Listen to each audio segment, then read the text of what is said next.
आज 126वीं जन्म शताब्दी जिस व्यक्तित्व की हम बना रहे हैं, उधम सिंह की, 21 साल तक अपने अंदर शोला पैदा किए, तब जाकर के दुश्मन को उसके घर में मारने का नाम शहीद उधम सिंह होता है। कि लालच में गैरों की तरफदारी नहीं करते, कि लालच में गैरों की तरफदारी नहीं करते, अरे कभी दुश्मन यहाँ आने की तैयारी नहीं करते, अरे गुलामी आज तक हमने भोगी नहीं होती अगर इस देश से कुछ लोग गद्दारी नहीं करते। हम गुलाम कैसे हुए, हमारी संस्कृतियां बिगड़ी कैसे। थोड़ा मन देना कि लिखने को तो लिख सकता हूँ, लिखने को तो लिख सकता हूँ, चमक चांदनी की बातें तन मन खूब भिगो जाएंगी शबनम वाली बरसातें, लेकिन जब तक इस धरती पर छंद के कविता के बड़े लोग उपस्थित हैं कि लिखने को तो लिख सकता हूँ, चमक चांदनी की बातें तन मन खूब भिगो जाएंगी शबनम वाली बरसातें, लेकिन जब तक इस धरती पर संकट में रखवाला है, सबको रोटी देने वाला खाली हाथ निवाला है, तब शब्दों के अंगारों से आग लगानी होती है, आम आदमी की कवियों को आवाज उठानी होती है। बहुत अच्छे भैया, आम आदमी की कवियों को आवाज उठानी होती है। और अभी आपकी तालियां नहीं आई। मेरा दोस्त है राम, वो एक बात लिखता है कि शायद उनकी आंखों का मर गया पानी, अरे सपने भी तो वो उन्नति के बुन नहीं सकते। इस देश के लिए जान तुम क्या खाक दोगे जब बातें भी तुम देश की सुन नहीं सकते। क्या बात है, वाह। कि इतिहास उठाकर देखो तो इसमें कई व्यथाएं हैं, भारत भू को गर्वित करती इसमें कई कथाएं हैं। अरे आने वाली पीढ़ी देखे, दर्पण बहुत जरूरी है, हम जिनके वंशज हैं उनका तर्पण बहुत जरूरी है। इसीलिए इतिहास उठाकर पृष्ठ खोलता रहता हूँ, महाराणा के भाले का मैं वजन तोलता रहता हूँ। हमारे क्षेत्र के विधायक महनीय व्यक्तित्व के आगमन हुआ है, मैं उनको प्रणाम करता हूँ, लेकिन हालात बदले तो साहब क्या हुआ, हम क्या थे और क्या लिखने लगे, मैं उस विषय पर बात करना चाहता हूं। मैंने महाराणा प्रताप को नहीं देखा, मैं वो हमारे देश की मैं रक्षा करते थे, लेकिन ऑपरेशन सिंदूर में जब मैंने सैनिकों को महाराणा प्रताप की तरह लड़ते हुए देखा, तो मैं एक कविता, एक कुछ छंद मैं महाराणा प्रताप की तुलना देश के सैनिक से करना चाहता हूं।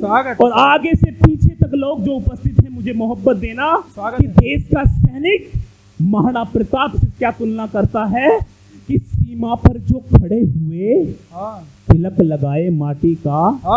विधायक जी, मैं आपको इंगित करता हूं इस पंक्तियों में कि सीमा पर जो खड़े हुए, तिलक लगाए माटी का, हर सैनिक एक महाराणा है, योद्धा हल्दी घाटी का। अरे तलवारों पर शमशीरों पर हमने चलना सीखा है, देशभक्ति की पावन लो पर हमने जलना सीखा है। अरे घर में घुस करके दुश्मन के झुंड उजाड़ा करते हैं, हम बेटे हैं माँ काली के मुंड उखाड़ा करते हैं। वाह वाह वाह, क्या तेवर है, वाह। हम बेटे हैं माँ काली के मुंड उखाड़ा करते हैं। बहुत अच्छे, बहुत मंच अपने आप में विद्वान है, बहुत लंबी श्रृंखला है, मैं कुछ चंद मिनट और आपकी लेता हूँ और एक विषय की कविता आपके सामने रखता हूँ।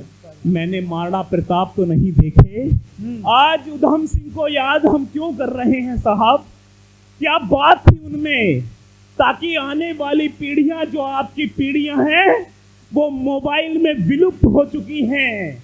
यहाँ जो उपस्थित लोग हैं, कविता संस्कार देने का काम करती है, आपके परिवार तक संस्कार पहुंचे, क्योंकि जिस गांव में बारिश नहीं पड़ती, जिस गांव में बारिश नहीं पड़ती, वहां की फसलें खराब हो जाती हैं। अरे जहां संस्कार पैदा नहीं होते वहां नस्लें खराब हो जाती हैं।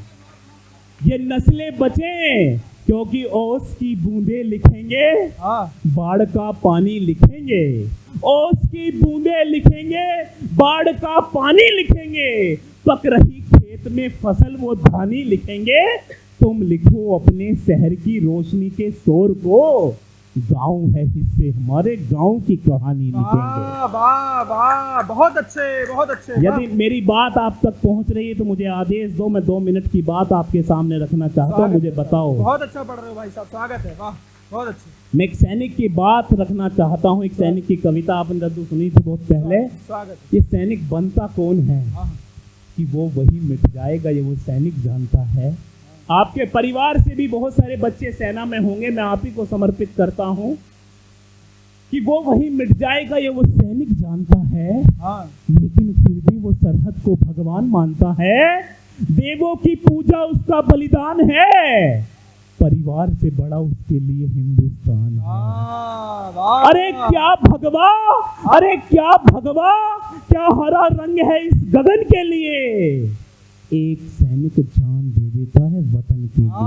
हाय हाय वाह। अपनों के लिए कभी जिंदा नहीं होता, हाँ मर भी जाए तो उसका परिवार शर्मिंदा नहीं होता। एक विषय जो बच्चा यहाँ बोलकर गया था, क्या हुआ पहलगाम में। लोग कह सकते हैं कि कभी एक तरफ बोल रहा है, सरकारें एक तरफ की बात कर रही हैं। मैं आपका ध्यान चाहता हूँ, जी भैया, जी क्या हुआ पहलगाम में कि नफरत से हमको क्यों पुकारा गया। हाँ अगर आप सेक्युलर है तो मुझे जवाब इस बात का चाहिए, और आपकी तालियां इस बात का जवाब दें, क्या मैंने प्रश्न सही खड़ा किया या गलत। विधायक भी यहाँ उपस्थित हैं कि नफरत से हमको क्यों पुकारा गया, दर्द हमारी आंखों में क्यों उतारा गया, और दुनिया के सारे सेक्युलर लोग बताएं कि धर्म पूछ कर ही क्यों मारा गया। क्या प्रश्न है। वाह। कि धर्म पूछ कर ही क्यों मारा गया, इस विषय पे सबसे ज्यादा बोला जाना चाहिए था। युद्ध रुका, हरियाणा के पास का एक बेटा शहीद हुआ। उस रात जब युद्ध विराम हुआ तो लोग टीवियों पर बैठ के बोलने लगे, साहब युद्ध तो चलना चाहिए था, ये युद्ध क्यों रोक दिया।